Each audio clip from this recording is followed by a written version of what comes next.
4 or 5 years ago, when Colin Kaepernick started his little protest of kneeling for the national anthem, I didn't have any idea at the time that we would still be feeling the effects of that today. I know most of us, at least most people in my audience, can't stand the woke community. But you gotta give them credit for one thing. They are masters of changing perception. The national anthem has went from a symbol of patriotism to something that is now completely political. If you support the national anthem, you must be a Republican. And if you don't support it, then you're a Democrat. For decades in this country, the anthem it's been something that could unify us, something that we unify around. Didn't matter which political party that you belong to. Didn't matter what team that you were pulling for at a sporting event. When the national anthem was played before the game, everybody stood in unison and was silent with their hand over their hearts. Colin Kaepernick changed all that. Once he used the national anthem to protest police brutality, it set the change of perception in motion. Now, whether you agree with him using the anthem as a tool to protest or not, and most of you in my audience don't agree with it, I will defend Colin Kaepernick on one point. At the time, 4 or 5 years ago, I don't think that he was doing it with malicious intent or to change the perception around the anthem. He actually got the idea to do it from the military. He asked them what would be a respectful way to protest during the anthem, and they suggested kneeling. And now today, somehow, and I don't understand this one bit, but today the national anthem has become a racial issue. Maybe one of you guys could enlighten me on how the anthem is racist or perceived to be that way. I really don't know.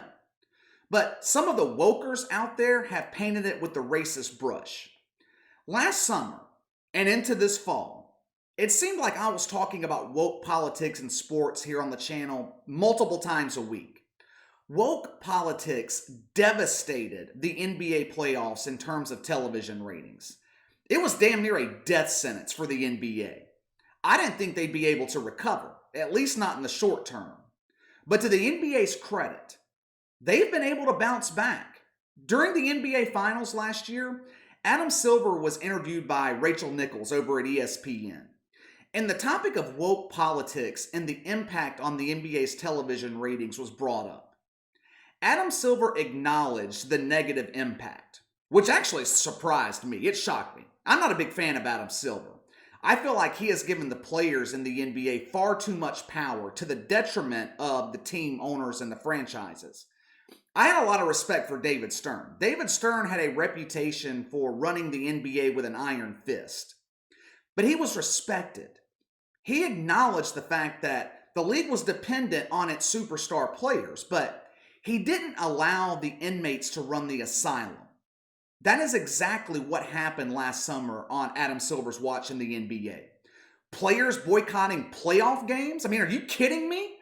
That never would have happened under David Stern. Adam Silver allowed the players to turn the NBA political. And like I said, it killed the ratings for the playoffs. But to Adam Silver's credit, he acknowledged the negative impact. And he said in that interview with Rachel Nichols that the NBA was getting back to basketball this season. And the social and the political issues and all of that stuff would have to be something that was handled off the court. And consequently, the NBA has flourished so far this year. Ratings are up big time. As of late January, NBA ratings are up 34% between TNT, ESPN, and ABC. The removal of woke politics has brought fans back to the NBA. That is until now. The Athletic reported earlier this week that the Dallas Mavericks are no longer playing the national anthem before home games.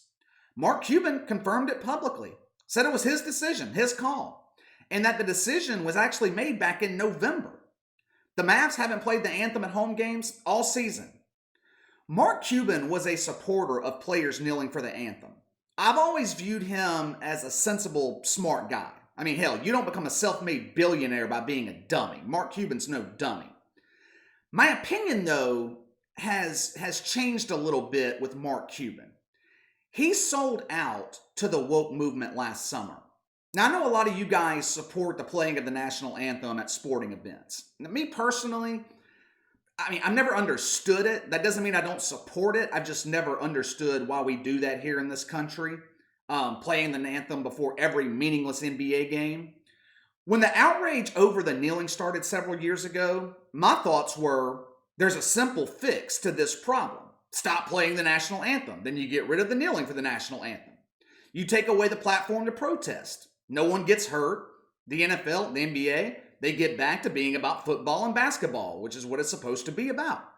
So in a way, I understood Mark Cuban's decision to stop the national anthem before games. But that is not the reason that he made his decision.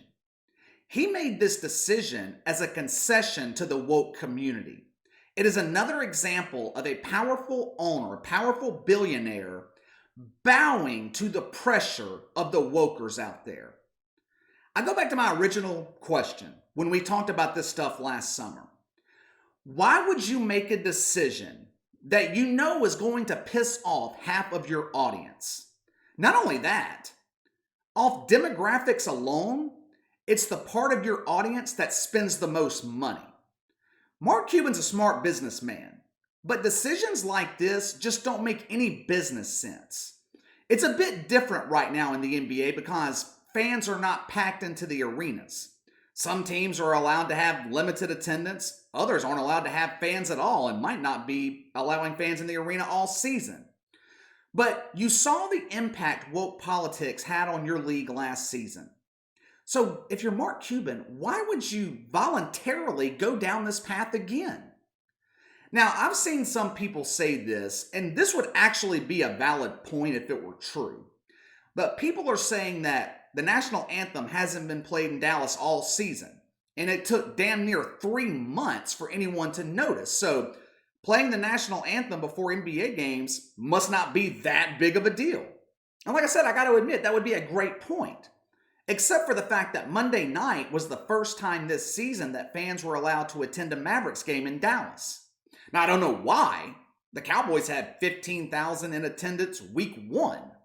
But fans in Dallas did notice immediately Monday night that the national anthem wasn't played before the game.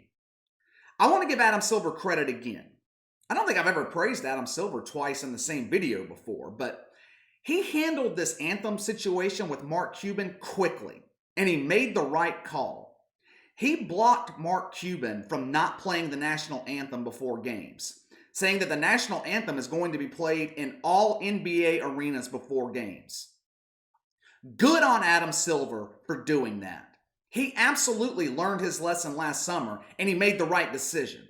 Plus, you have got to have uniformity in the NBA. You can't have some teams playing the national anthem and other teams not playing it. Because if you have a situation like that, you're going to have, just like it is in politics, half the teams, the Republican owners or what have you, will be playing the anthem, and the left-leaning teams will not be playing the anthem. You're going to split your league down the middle. And this decision that Adam Silver made to block Mark Cuban and to play the national anthem in all NBA arenas, trust me, it might have seemed like an easy decision, but there are a lot of players and coaches in the NBA who actually supported Mark Cuban's decision to not play the national anthem for various reasons. Some might feel it's racist. Others feel it just doesn't make sense. Stan Van Gundy, head coach of my New Orleans Pelicans, who seemed to be turning the season around the last couple of weeks. Now, I think Stan Van Gundy is doing a great job developing this young team. I'm seeing real signs of progress, especially on the defensive end. Stan Van Gundy spent the last couple of years as an analyst for the NBA, so he is used to giving his opinion in a public forum. But I feel like in this instance, especially considering the market that he is coaching in, it's just better for him to just keep his opinion to himself on this national anthem issue. He took to Twitter yesterday and said, quote, "This should happen everywhere. If you think the anthem needs to be played before sporting events, then play it before every movie, concert, church service, and the start of every work day at every business. What good reason is there to play the national anthem before a game?" End quote. I'll tell you what the good reason is. It's to honor our military. You know, the men and women who risked their lives or in some cases lost their lives for you to have the right to speak what you just spoke, for you to have the right to make millions of dollars coaching in the NBA. That's the reason. We don't play it at movies or concerts because it's not tradition. America is a country that is steeped in its tradition. My entire life, the national anthem has been played at every sporting event that I've ever been to. And I've been to many, many NFL and NBA games. New Orleans is a city, for the most part, that loves the military. Stan Van Gundy, you're not analyzing the NBA on television anymore. You are the head coach of the New Orleans Pelicans. It might be a good idea to keep your political opinions to yourself. Not to mention the fact that your argument makes absolutely zero sense. Now I go back to my original question. Why has the national anthem become a political issue, a political tool? The damn military has nothing to do with politics. Honoring the military has nothing to do with politics. Like I said earlier, I'm not bothered by Mark Cuban deciding not to play the anthem. That was his right before Adam Silver blocked him. But I'm bothered by the reason that he made the decision, which is bowing to the woke community. We have got to start standing against this wokeness. It has no place in sports, none. Wokeness has no place in society in general, in my opinion, but it is a free country. But get the damn wokeness out of the NBA. The NBA has done a good job of it so far this year, but let's just hope they don't screw it up. All right, sound off in the comments below. Should the national anthem be played before all NBA games? What do you guys think of Mark Cuban deciding not to play the anthem before games in Dallas? Make sure to like and subscribe. Click the notification bell to receive all notifications from the channel. Best way to contact me is by email at btlkc84@gmail.com, KC_BTL84 on Twitter. I'll see you guys next time.